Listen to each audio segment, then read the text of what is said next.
За съжаление, протестът не беше мирен. Правото на мирно протестиране е основно право в едно демократично общество.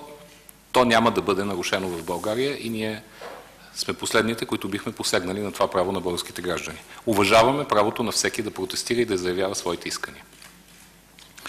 В същото време насилието по улиците, агресията срещу органите на реда, агресията срещу държавни институции са действия, които правителството няма да допусне в никакъв случай. Те излизат извън рамките на закона, извън рамките на нормалния, пак казвам, законно право на протест на всеки един български гражданин. Очевидно е, че в този протест участваха и хора, или зад него стояха хора, но при всички случаи участваха, които търсеха определено агресия и насилие. В тази ситуация органите на реда постъпиха по начина, по който трябваше да постъпят. Смятам за недопустимо това, което се случи днес, като отношение към полицаите. Смятам, че полицаите проявиха една дозираност на употребата на сила.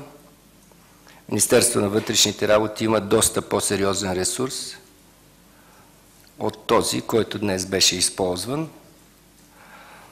Със съжаление мога да кажа, че такъв тип прояви дискредитират въобще протестите като демократични форми за упражняване на върховни граждански права.